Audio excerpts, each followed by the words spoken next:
ایک سوال جو شاید ہم سب نے کبھی نہ کبھی سوچا ہوگا، ہم سے پہلے اس زمین پر کون تھا؟ کیا یہاں بالکل سناٹا تھا یا کوئی اور مخلوق بستی تھی؟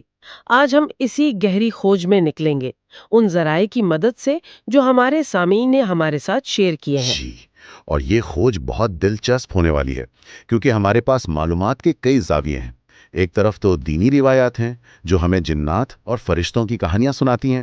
اور دوسری طرف سائنسی شواہد ہیں۔ بالکل، دوسری طرف سائنسی اور ارضیاتی شواہد ہیں جو ڈائناسورز اور لاکھوں سال پرانی مخلوقات کی بات کرتے ہیں۔ ہم کوشش کریں گے کہ ان سب کو ملا کر ایک بڑی تصویر بنا سکیں۔ بالکل۔ تو آج کی اس گفتگو کا مشن یہ سمجھنا ہے کہ حضرت آدم علیہ السلام کی آمد سے پہلے اس سیارے کی کہانی کیا تھی، مطلب وہ مخلوق کون تھی، اس کا انجام کیا ہوا، اور پھر خود حضرت آدم کی تخلیق کا وہ حیرت انگیز عمل کیسے مکمل ہوا، جی، جس میں پوری زمین کی مٹی شامل تھی۔ ان کی زمینی زندگی کیسی تھی؟ آئیے اس سفر کا آغاز کرتے ہیں۔ تو کہانی کا آغاز وہاں سے کرتے ہیں جہاں اکثر لوگ سمجھتے ہیں کہ یہ ختم ہوتی ہے، یعنی جنت سے نکالے جانے پر۔ لیکن حضرت آدم سے بھی پہلے ایک اور ہستی کو جنت سے نکالا گیا تھا، اور وہ تھا ابلیس۔ اس کا زمین پر آنا انسان سے پہلے کی دنیا کا ایک اہم باب ہے۔ یہ ایک اہم نکتہ ہے۔ اکثر لوگ اسے ایک گرا ہوا فرشتہ سمجھتے ہیں، لیکن وہ فرشتہ نہیں تھا، ہے نا؟ جی بالکل، قرآن مجید میں یہ بات بہت واضح طور پر بیان کی گئی ہے۔ وہ جنات میں سے تھا۔ اچھا۔ وہ آگ سے پیدا کیا گیا تھا اور اس کی اپنی ایک الگ شناخت تھی۔ اسی بنیاد پر یہ نظریہ بہت مضبوط ہے کہ حضرت آدم سے پہلے اس زمین پر جنات کی ایک وسیع تہذیب آباد تھی۔ کچھ روایات کے مطابق تو وہ انسانوں سے تقریباً 2000 سال پہلے یہاں بھیجے گئے تھے۔ 2000 سال؟ یہ تو بہت طویل عرصہ ہے۔ تو کیا یہ ایک پرامن دور تھا؟ وہ یہاں کیا کرتے تھے؟ بدقسمتی سے نہیں۔ روایات بتاتی ہیں کہ وقت کے ساتھ ساتھ جنات نے زمین پر فساد اور سرکشی کی انتہا کر دی۔ ان میں گروہ بندیاں ہوئیں، جنگیں چھڑیں اور ناحق خون بہایا جانے لگا۔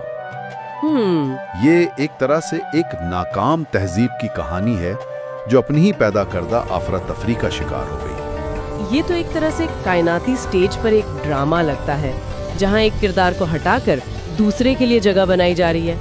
تو اس فساد کا انجام کیا ہوا پھر؟ جب ان کی سرکشی حد سے بڑھ گئی تو اللہ کے حکم سے فرشتوں کا ایک لشکر زمین پر اترا۔ ٹھیک جی، زمین پر اترا اور جنات اور فرشتوں کے درمیان ایک شدید جنگ ہوئی۔ اس جنگ کے نتیجے میں جنات کی بڑی تعداد ہلاک ہو گئی۔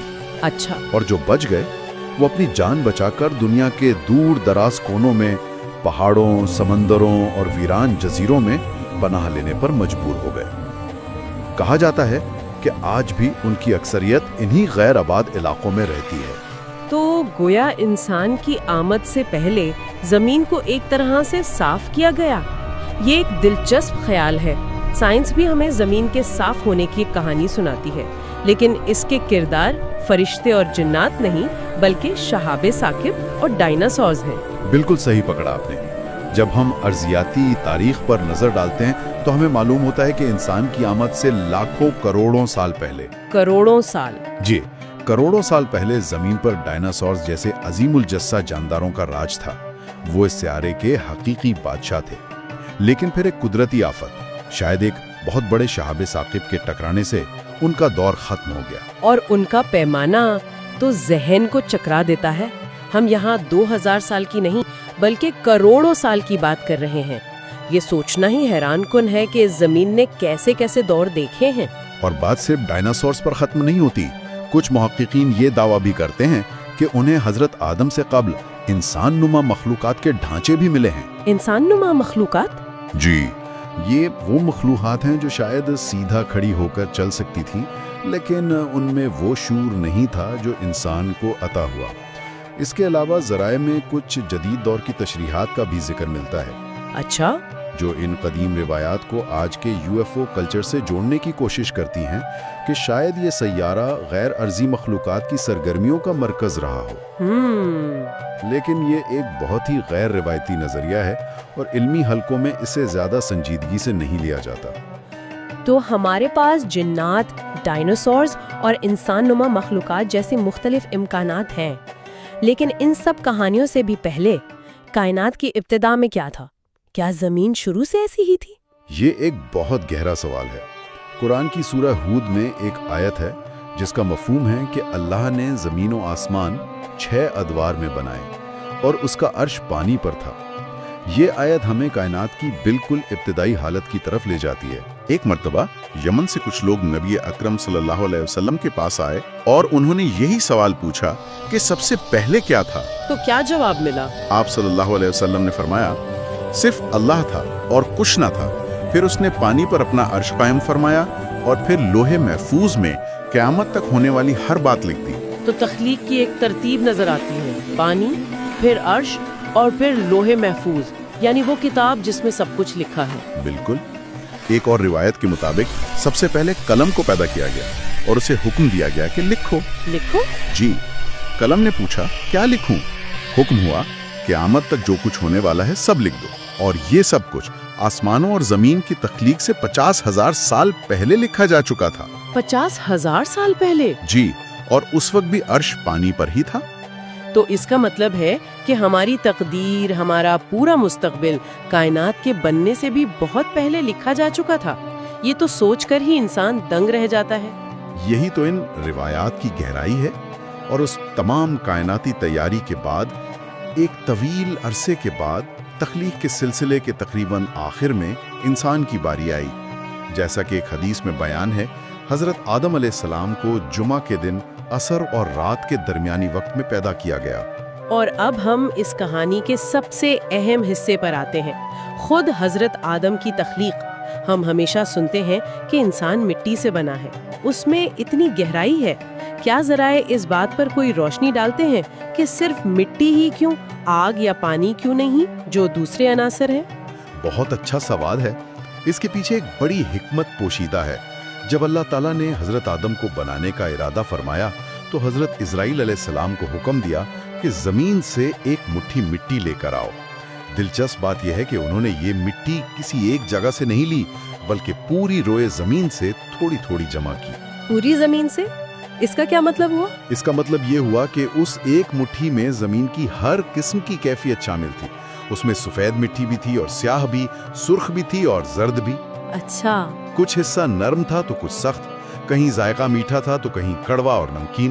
اور روایات کے مطابق یہی وہ بنیاد ہے جس کی وجہ سے آج انسانوں میں اتنا تنوع پایا جاتا ہے۔ یعنی لوگوں کے مختلف رنگ، زبانیں۔ جی، مختلف رنگ، مختلف زبانیں، مختلف مزاج اور طبیعتیں، یہ سب اسی ابتدائی مٹی کی وجہ سے ہے۔ واو! یعنی یہ کہنا غلط نہیں ہوگا کہ اختلاف اور تنوع ہماری فطرت کا بنیادی حصہ ہے، کوئی بعد میں پیدا ہونے والی چیز نہیں۔ یہ تو ہماری تخلیق کے سورس کوڈ میں لکھا ہے، گویا پوری زمین کی فطرت ایک انسان کے وجود میں سمو دی گئی۔ بالکل۔ اور پھر اس مٹی سے جسم کی تیاری کے مراحل بھی بڑے دلچسپ ہیں۔ پہلے اس مٹی کو مختلف پانیوں سے گوندا گیا، ایک مدت تک وہ ایسے ہی پڑی رہی، یہاں تک کہ چپکنے والی لیس دار مٹی بن گئی۔ پھر مزید وقت گزرنے پر اس کا رنگ بدلا اور وہ کیچڑ کی شکل اختیار کر گئی۔ جی۔ اور آخر میں جب وہ خشک ہوئی تو کھنکھناتی ہوئی مٹی بن گئی، جسے ایک کھوکھلا مجسمہ تیار کیا گیا۔ ہر مرحلہ ایک تبدیلی کی علامت ہے۔ جی، ایک بے جان مٹی سے ایک پیچیدہ جاندار وجود تک کا سفر۔ اور اس مجسمے کو کہاں رکھا گیا؟ اسے جنت کے دروازے کے قریب رکھ دیا گیا۔ فرشتے اس نئے اور انوکھے قالب کو دیکھ کر بہت حیران تھے، کیونکہ ایسی شکل و صورت انہوں نے پہلے کبھی نہیں دیکھی تھی۔ پھر وہ روح پرور لمحہ آیا جب اللہ کے حکم سے اس بے جان جسم میں روح پھونکی گئی۔ یہ واقعہ کیسے پیش آیا؟ روایت میں آتا ہے کہ جب روح نے جسم میں داخل ہونا شروع کیا تو جیسے ہی وہ ناک تک پہنچی، حضرت آدم کو چھینک آئی، اور جب روح زبان تک پہنچی تو آپ نے بے اختیار کہا الحمدللہ، یعنی تمام تعریفیں اللہ کے لیے ہیں۔ پہلا لفظ، پہلی سانس اور پہلا مکالمہ سب حمد اور شکر پر مبنی تھا۔ اس پر اللہ تعالیٰ کا کیا جواب آیا؟ رب کریم کا جواب آیا، اللہ تم پر رحمت فرمائے، اے آدم، میں نے تمہیں اپنی حمد کے لیے ہی پیدا کیا ہے۔ اس کے بعد روح پورے جسم میں پھیل گئی اور آپ ایک مکمل زندہ انسان بن کر کھڑے ہو گئے۔ واہ! اسی لمحے آپ کو وہ 4 عظیم امتیازات عطا ہوئے جو کسی اور مخلوق کو نہیں ملے۔ وہ کون سے تھے؟ پہلا یہ کہ اللہ نے آپ کو اپنی خاص توجہ سے خود بنایا۔ دوسرا، آپ میں اپنی روح پھونکی۔ تیسرا، تمام فرشتوں کو حکم دیا کہ آپ کو تعظیمی سجدہ کریں۔ اور چوتھا،